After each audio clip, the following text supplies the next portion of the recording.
The Lord be with you. And with your A spirit. reading from the Holy Gospel according to Saint John. Glory to you, O Lord.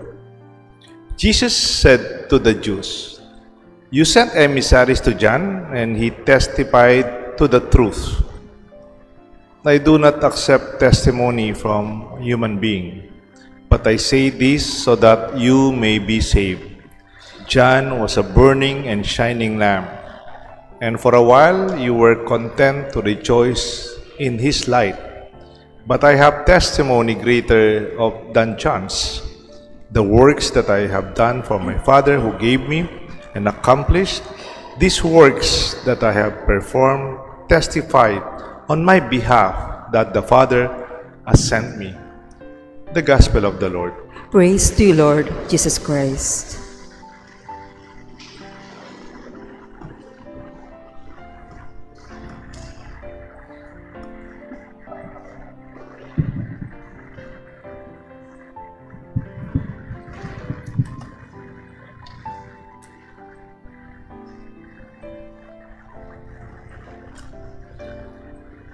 In the name of the Father, the Son, the Holy Spirit. Amen.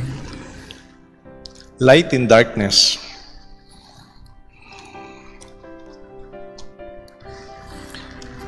John is a burning and shining lamp. This happens in the context of the darkness of the desert, of the wilderness. Sabi po ni Martin Luther King, "Darkness cannot drive out darkness. Only light can do that. Hate cannot drive out hate. Only love can do that." In the Bible, in the Gospel, in the readings, Jesus always used the context of dividing night or darkness into 4 divisions. Hindi po gabi, magandang gabi, good evening. Usually, we define our understanding of darkness. Hindi pare-pareho. Halimbawa ngayon, yung first sign of darkness. Kanina, nag-start ako dun sa Baroswain Church, replica. Ang tawag natin ngayon, Santo Niño Chapel, dun sa may Nayon Pilipino, Nayon sa Clark Chapel. Medyo may araw pa, 5. And then, nung umalis na po ako, madilim na. Ang tawag natin doon, yung the watch or paghihintay, pagbabantay. It is the first watch of the night. Yun ang tawag sa Bible. 6 p.m. until 9. Kaya tawag natin, good evening. This is sunset. Maganda to. Pag nasa Manila Bay ka, ganda. Kung nasa Boracay ka, meron din. Pinipicturean natin yan. O minsan nasa open area kayo, like a beach, you can see sunset. Ang tawag natin dyan, hindi naman first watch. Tawag natin takip silim. Sa Kapampangan, sisilim. Hindi madilim, pero hindi naman maliwanag. Ang tawag doon, miyayo, the combination of light and darkness. It is setting down. The sun is fading, and light is also fading. Sun is setting, palubog na ang araw. Kaya ang greeting natin dyan, good evening. Hindi naman natin ginagamit yung maya pasisilim, but I do that in our 6 o'clock mass in our parish. And then there's a second, what they call, second watch of the night. Ito po naman, 9 p.m. until 12 midnight. Ang tawag natin dyan, night. Kaya nga, we greet each other by that time, good night, 9 to 12. It is in this time that wala na yung araw. Talagang totally yan. Ang nakikita mo lang, kung wala ring ulan, walang clouds, you will see the stars. And you will see the moon. Medyo maliwanag pa rin kasi the stars and the moon, lalo na kung full moon, it will be a little bit brighter. Kaya tawag natin dyan, magandang gabi, good night, gabi na, bengi na, the moon and the stars will take over. However, there's another part of darkness. We defined it as third watch of the night. From midnight until 3 in the morning. Kapitangan, bengi. in Kapampangan. Midnight. In this time, it's also very dark. Nakakatakot. Kaya nga, sabi ni Jesus in Luke 12, gird your loins and light your lamps. Blessed are those servants whom the master finds vigilant at his arrival. Because that will be the time nakakaantok, natutulog na lahat. And in that time, that is also very dark. And then the last part of the night would be 3 o'clock in the morning. Madilim na po yan. Wala ka makikita. 3 a.m. yun, hindi 3 p.m., 3 a.m. Madaling araw. And you know, ayaw natin lumalabas sa ganyan. Maraming hold-upper, maraming magnanakaw. Nakakatakot. Di ba? Sabi ng matatanda, ing dalumdum, kakambal na ingay mayap. Many things are very suspicious during dark. Yung mga kasing edad ko, kilala yung singer na to. Ang tawag sa kanya, Ray Valera, di ba? Sorry medyo kasing edad ko lang. Sino yon, Mami? Mamaya, para parinig sa yung song niya. Yung isang song ni Ray Valera, sabi niya, title niya, Malayo Pang Umaga. Sabi nung, hindi ko nakakanta, sabi lang, malayo pang umaga, di matanaw ang pag-asa, hanggang kailan matitiis ang paghihirap ko. At sa dilim, inahanap ang pag-asa na walang landas. Kailan ba darating ang bukas para sa akin? This kind of song is it's nice, sometimes we sing it, pero I think it's less hopeful. Parang nakakasira ng kalooban, malayo pa ang umaga. Parang gusto mo nang mag-give up, no? I would like to suggest to Mr. Valera, kung makarating sa kanya, maganda gumawa rin siya ng bagong kanta. Yung something very hopeful.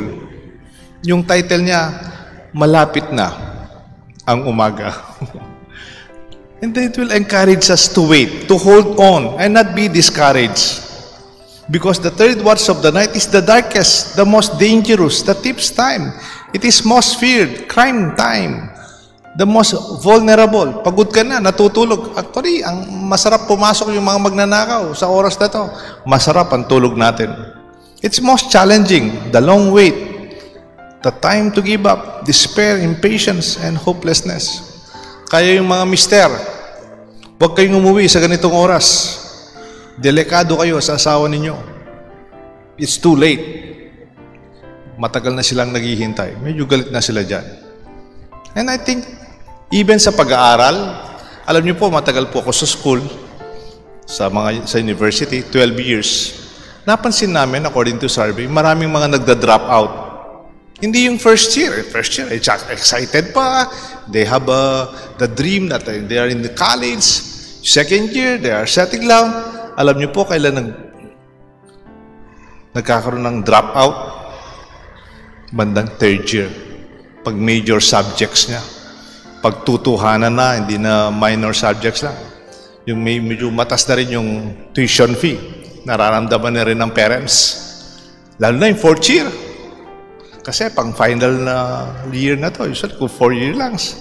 Marami, those who make it or break it, dropouts increase, and here is where rubber meets the road. For parents, this is also the most expensive and most draining. Mga third year, fourth year, talagang maraming gumigive up. Many conk out, many give up, many falter. But you know, itong pinakamahirap na year na to, it is also closest to success. If you remember, pag fourth year ka na, kung 4 years lang yung course mo, it is the closest time for graduation. Dapat wag mong tignan yung mahirap. Tignan mo yung malapit na. The graduation that you experience, nandyan na. That is the third watch of the night. The deepest and the darkest part of the night is also closest to the new day. Parang yung buhay natin. Life is not a sprint. Alam niyo po yung sprint? Yung mabilisan na takbo, halimbawa, 100 meters dash or 200 meters, mabibilis lang po yan. Pabilisan yan. But life is not about speed. It's not about being the fastest. Life is about a marathon. Yung marathon, yung parang nung medyo malakas pa po ako, running pa ako noon, alam ko yung marathon, semi-marathon, mga 21 to 22 kilometers. Tapos yung full marathon, siguro mga 44 kilometers more or less. And you have to have another preparation and attitude. Hindi po pabilisan dito lamang. Kung tumakbo ka, unang-una, binilisan mo na, tinodo mo na, mauubusan ka. Kami sadsad. You will not be able to finish. And I think we are closest to the finish line. Alam mo na yun, pag last lap na lang, malapit na, that is the time that you are also very tired. It is the most draining. It's the exhaustion in the body. Yung parang kotse, malapit ng mag-overheat. Yung talagang pagod ka na sagad ka na. Gusto mo nang sumuko, masakit na yung paa mo, masakit na yung muscles mo. And then, I hope you realize that is also closest to the finish line. Hold on. Do not let go. Because the darker the night, the brighter are the stars. The third watch of the night and the fourth watch are also the experience of a young boy who was with his father. Di po sumakay sila sa train. Itong bata, first time niyang sumakay sa train because his father will be going home to the countryside. Yung bata lumaki sa city. So, sinakay ng tatay niya itong bata, very young boy, around siguro mga 4 years old. Nag-enjoy po siya sa mga tanawin ng nakikita nila sa tren. May mga bahay, mga countryside, mga fields, and then there are cows, there are sheep. And then suddenly, in their journey, first time ng bata, pumasok yung train in the tunnel. Alam niyo po yung underground tunnel? Natakot yung bata. First time niyang biglang nawala. Biglang namadilim. Sa takot niya, he embraced his father. Nanginginig siya. Hindi niya alam kung ano mangyayari. And then the father, madalas namang gumamit ng train, nung dumaan doon, he just tapped the shoulder of his son to encourage him. Don't worry, my son. At the end of this dark tunnel, there will be light. Huwag kang mag-alala. Darating din yung liwanag. Many among us pwedeng mawalan ng pag-asa kasi matagal nang may sakit. Pwede rin mawalan ng pag-asa, sumuko kasi walang nangyayari sa business o sa relasyon. Ayaw ko na sa ganitong ugali ng pamilya ko. Hold on. Hold on. Simbang gabi is celebrated in the midst of darkness. Wala pong simbang gabing alas 9 ng umaga. Wala. It's always dark. Sometimes it even dawn. No?